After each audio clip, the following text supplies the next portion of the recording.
TKM Incorporated in Moss, Tennessee is a construction company that specializes in erosion control, seeding, and soil, hydroseeding, hydromulch, minor excavation, and silt fence. They also provide traffic control and construction signs. Their business is keeping people safe, but their passion, their mission, is they wish that all men could be saved. TKM has adopted the nickname the King's Men because as they serve you, they also serve the King.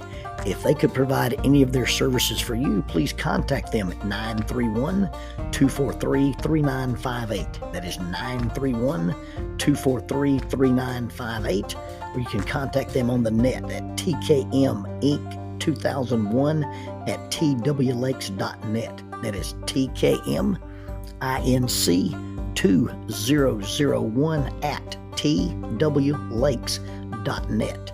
TKM Incorporated is a sponsor of Keeping Up with Jones, the Lonnie Jones podcast adventure.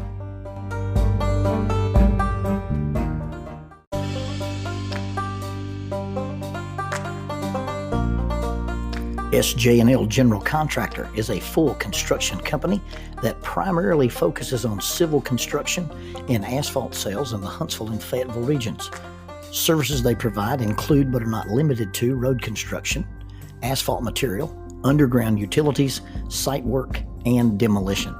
They employ heavy equipment operators, concrete finishers, pipe layers, and CDL dump truck drivers.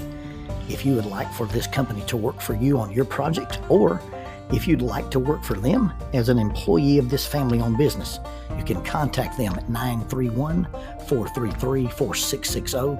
That is 931-433-4660, or 3Ws.sjnl.com. That's www.sjnl.com.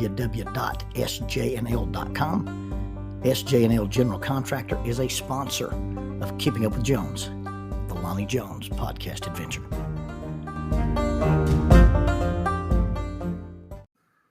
It was March the 16th, 2018, and we were hiking off Mount Yonah. Mount Yonah is a little mountain in the Chattahoochee-Oconee National Forest in Georgia. In the old days, the Georgians called it Yonah Bald. It's mostly made out of granite. The Cherokee word for bear is Yonah. This little mountain rises about 3,166 feet in elevation. It stands out. Its prominence from the area around it is about 1,556 feet. The trail going up to Mount Yonah is about 2.3 miles, and it gains about 1,500 feet in elevation. If you do the whole thing, it's about a 4-hour round trip. We went over on March the 15th and went halfway up. Now, we drove over midday and we stopped and went halfway up to the mid area climbing. And there's some nice climbing there. There's some bolted routes. There's some belay cables that are put in. Mount Yonah is the site of the 5th Ranger Training Battalion. It's where they conduct the mountain phase of Ranger School. And we'd heard about it, so we took a day trip, and then we're going to spend the night in Helen, Georgia, and then do some climbing. Well, we climbed on the 15th, but on the 16th, we went all the way to the top. Now, after walking the almost 2.5 mile trail in that 1,500 feet of elevation gain, and we weren't just walking it, we were walking it with our climbing stuff. So you got a backpack. Inside the backpack is your harness and all of the gear that you'd use if you were doing traditional climbing. So we've got a lot of aluminum gear, chocks and stoppers and camming devices. And then on top of each of our backpacks, we've got a 50 or 60 meter rope. And so this normal, mildly strenuous hike turns into pretty much of a slog as you're going up the side of this mountain. Well, we'd gotten to the top of this thing, and the climbing was not optimal. A lot of low angle routes. That mean they were at a slope, and it's a great place to learn to climb. It's a great place to learn about putting your balance over your feet. It's a great place to learn about putting your points of contact down. It's a great place to learn to place pro. It's a great place to learn to belay. It's a great place to learn to top rope. But we were looking for a little more adventure. We're looking for something a little more challenging, and we got to the top of this thing, and it was pretty disappointing. couple of the routes that we would have climbed had some seepage, and so there was a lot of water coming off of the thing. And after slogging up this mountain, we basically decided, we're not going to climb. And that was a beautiful day and a beautiful hike, and we saw some beautiful views. But we decided, Troy hates to friction climb. I've done some good friction climbs. I did a really nice one in Garden of the Gods, and then I did the Nose of Looking Glass in North Carolina, which is primarily a friction climb. But Troy doesn't enjoy that kind of climbing, and so we just decided not to climb. And we don't always have to climb. Sometimes it's just about hanging out with each other. And so we're hiking back off Mount Yonah. Now, this is, if you don't count the exploration that we've done, this is a 4-hour walk. And so here we come hiking off this mountain, and the sun's going down, and it's not dark, but it's going to get dark pretty quick. And there's very few people on the trail. And as we get on this flat area in those big Georgia hardwoods and pines, we see this lone figure walking up the trail. And he's by himself. And he's wearing, work pants and a button-up shirt, and he got a walking stick, and he's wearing all leather boots, the leather combat boots like my dad would have worn when he was in the National Guard. So we stopped and talked to the old gentleman. His name was Morris Biggers. And as we began to talk with him, we found out he was 83 years old. His wife is bedridden, and she was at home, and he says he had a doctor's appointment on Monday, and he had come out to climb Mount Yonah. He says he climbs it every year, goes to the top every year. And that way he can tell his doctor, I can still climb the mountain. And we visited with this old gentleman, and in my estimation, he was unprepared to climb. He was unprepared to make this hike. So I reached around to the back of my backpack and pulled out my last remaining water and said, well, I want you to please take this, because this is a hot day, and we're in pretty good shape, and we're exhausted, and I don't want you to get halfway up this mountain and not have anything to drink. And he tried to demur, but he took the water, and we visited a little bit longer, and then we left. Well, as we drove out, we saw a sign for Morris Biggers Road, and I told Troy, I said, I bet that's where that old gentleman lives. And then I made another observation. I said, you know why he's out here walking up Mount Yonah by himself at 83 years old? Troy said, no, I have no idea. I said, because most of his friends are dead. He's 83 years old. He's probably outlived everybody that he knows. And his poor little wife is bedridden. We got home and finished, our weekend adventure, and I decided to make this old man a little gift. I made one of my 550 guys, made him a little rope man. And I got a piece of driftwood out of my collection, and I polished it off and sanded it. And I drilled a couple of holes, and I attached this little man to it. And I made him a walking stick. And I put the walking stick in the little loop hand of the little rope man, and drilled it into the driftwood, and made him a little hiking guy. Looked like he was hiking up this trail on this driftwood. And then I wrote him a note. I told him I was going to be in the area speaking. I was going to be speaking in Cleveland. I was also going to be speaking in LJ, and invited him, if he could at all possibly get away, to come out and to listen to one of my presentations. And then I just added that, hey, I'm a Christian, and we were so pleasant meeting him. And I just, I said, I'm going to just be bold. And I asked him about his salvation. I asked him, was he a Christian? I asked him, had he been saved? And so I put that in the letter, and I called the post office there in the little town, and I said, look, I'm trying to find an address for Morris Biggers. And the lady said, I can't give you the address of anybody. That's something that the post office doesn't do. And I told her, I said, well, we met this old fellow walking up Mount Yonah, and I've got a little gift I want to send him. She laughed and said, well, we're a small town, and if you'll get it to this post office, and she gave me the address of the post office, she said, I believe we can find out where Morris Biggers lives. And of course, he lives on Morris Biggers Road. And so we sent the little package off. A couple of days later, I'm at the house, and the phone rings, and I answer the phone, and this familiar voice says, well, I got a package in the mail today. And I said, well, that's good. He says, and as much as I appreciate the little doodad, I really appreciate the sentiment too. Thanks for asking that question, and thanks for your sentiments about my well-being and my wife's well-being. And so we talked a little bit more. He said, now let me get it straight. You're one of them rock climbing boys, aren't you? I said, yes, sir. I'm one of the rock climbing boys. He goes, and you're the heavy one. Yes. Yes, Mr. Biggers. I am indeed the heavy one. And he didn't mean anything by it. He wasn't insulting me. It's just when you're 83 years old, you can say anything you want to say. And he didn't hurt my feelings. It just entertained me. And I guess, when you compare me to Troy, I am the heavy one. If you look at my height, and then you look at my weight, I walk around 180 pounds, and I might have been carrying a little more, my winter weight in the early spring of 2018. And, I probably fit into a size 46 short jacket, and Troy probably wears a 35. And so, yeah, I could see how Mr. Biggers would differentiate between the two of us, and I would end up being the heavy one. I'm not offended by that. It just tickled me that at 83 you say stuff like that.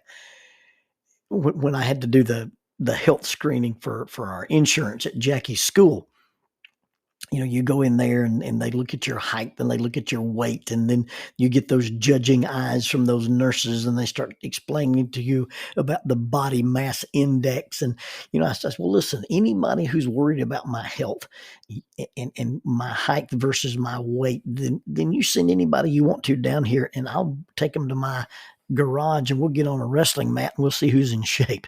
That doesn't impress them at all. They've got this little chart, and at my height, my weight should be 149 pounds. And the last time I saw 149 was on a sign going to Memphis. Well, I went in for the last screening. This was the year that Jackie was going to retire, but we still had to go in person and do this little health screening. And I sit down with the little nurse, and she puts on the blood pressure cuff, and she puts a thing on the finger to check my pulse. And she goes through the questions: your name, your social security number, male, female, other. I looked at her. I said, other? She goes, well, it's the modern times, and you could choose other. Well, I checked male, and then she said, now, how much do you weigh? I said, I weigh 180 pounds. And she said, and how tall are you? I looked her dead in the eye and said, 5'9". She looked at me with those judging eyes. She looked up and down, and I just shrugged my shoulders. I said, if he can be an other, I can be 5'9". We just took care of that body mass index for you. But even though I fudged the identity of how tall I am, I'm still the heavy one. I wonder, when people meet us, when people interact with us, when we do or we don't do for people, what labels they give us.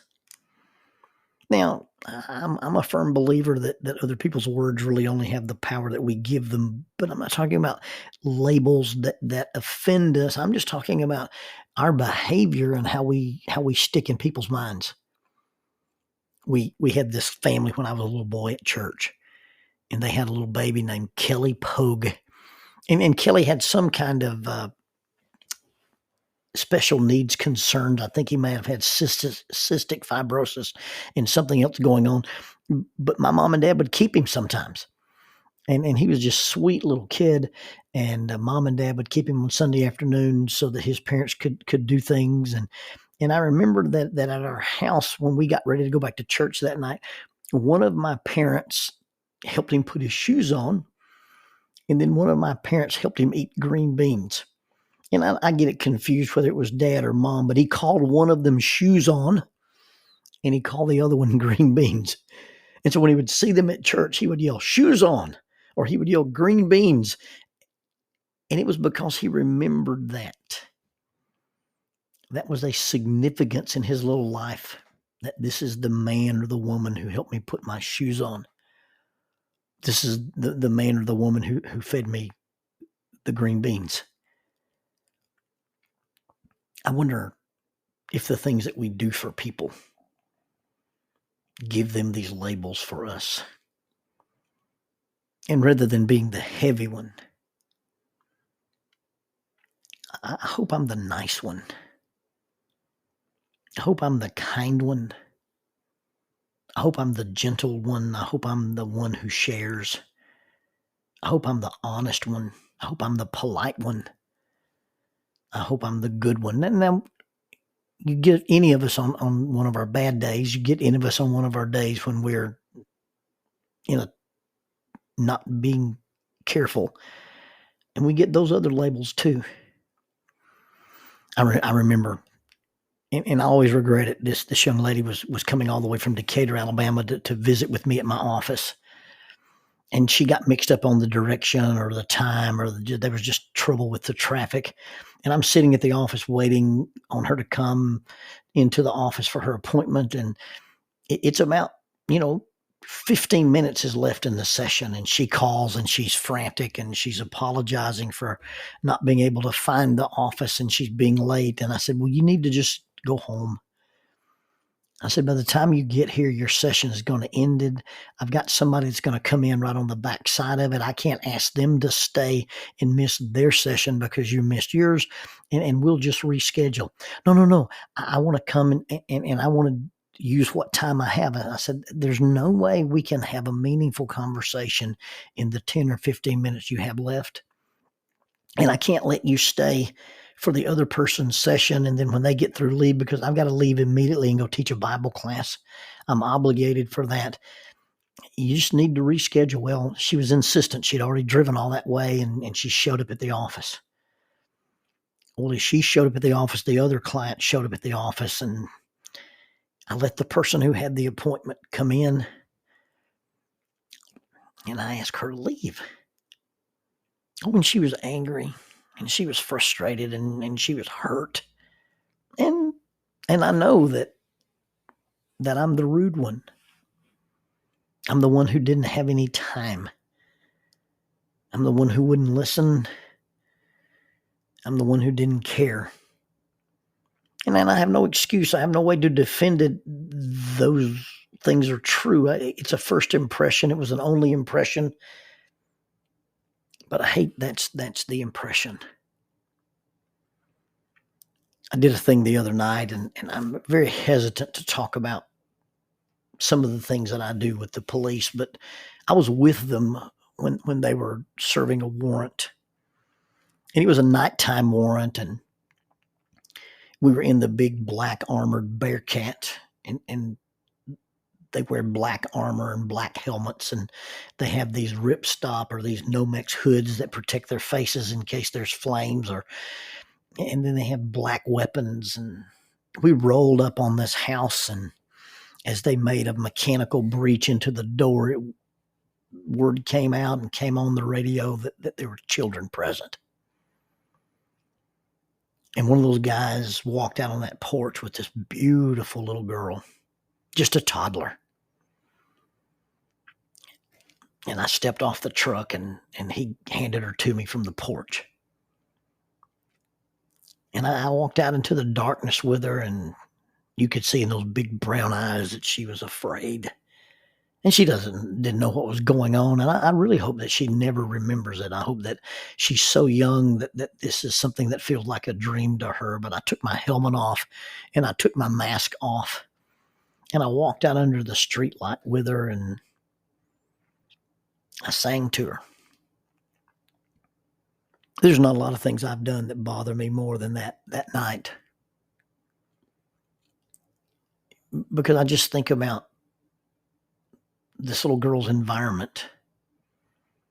And on this night, we were standing beyond the perimeter. We were standing outside the circle of men with guns, and outside the flashing of the lights on the truck, and outside the hustle and bustle of the narcotics team searching her house. And there I stood in the street with her held against my body armor and rocking back and forth and just singing. And I don't sing very well, and I don't have a good voice. But I know when I sing to Gage, he likes to feel the rumble in my chest, and it soothes him. And if she does remember anything from that night, I hope that she remembers feeling cared for. I hope she remembers feeling calm And I really do hope she felt safe. She never cried in my arms. And eventually somebody that was related to her came up and we got her with family members. You know, our society talks a lot about identity. And people identify as this political party or that political party. We identify religiously and politically as conservative or liberal. People identify as this gender or that gender, or there's a sexual orientation, and there's all kind of ways that we identify. I'm really less concerned in promoting and proclaiming how I identify, and I'm much, much more interested in, is my behavior good and is it authentic? You see, your self-image is how you see yourself. Your self-esteem is how you feel about what you see. And is how you see yourself and how others see you. Do they match? Or is there a discrepancy in those two images? And you see, I'm really less concerned about how I identify and am more concerned about whether or not how I identify and is it congruous with how I am identified. And am I the kind one, the honest one, the gentle one, the soft one, the reliable one, the peaceful one, the one you can count on? What's your identity? And does it match the way that you would be identified when people interact with you? If how you see yourself and how other people see you don't match, if there's incongruence in that, then it's not that you have a problem with your identity. You have a problem with how you're identified.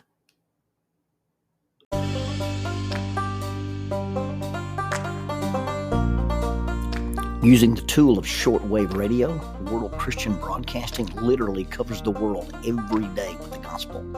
They use two large curtain antennas. One is located in Anchor Point, Alaska, and the other in Madagascar. They send out messages that are recorded at their international home in Franklin, Tennessee. They make available 40 hours of broadcast every day. The broadcasts are made in English, Chinese, Russian, Spanish, Portuguese, Korean, English for Africa, and Arabic. They would love for your group to visit them.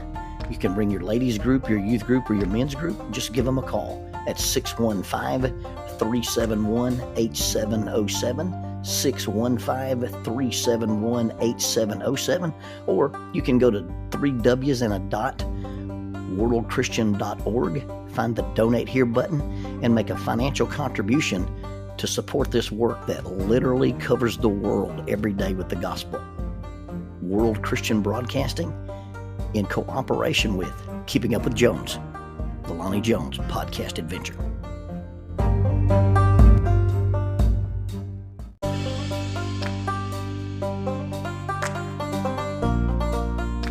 Keeping Up with Jones, the Lonnie Jones podcast adventure. I am your host, Lonnie Jones. My wife Jackie and I moved to the city of Huntsville in 1986 for me to be a youth and family minister. I have been a minister since 1980. I have served in this community as a police chaplain assigned to a SWAT team since 1992, and I've been in private practice as a licensed professional counselor since 1998. I'm also an adventure educator and an avid outdoorsman.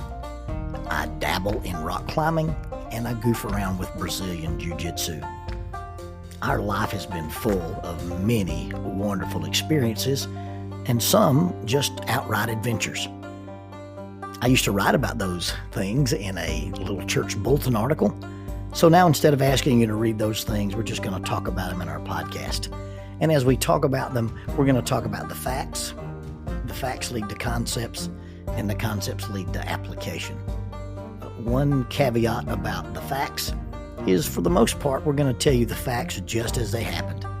But every now and then, we're going to tell you the way other people have told us they remember it happening with a little bit of embellishment. It's all good, clean fun and for educational purposes. Thank you for listening, and we hope you enjoy Keeping Up with Jones.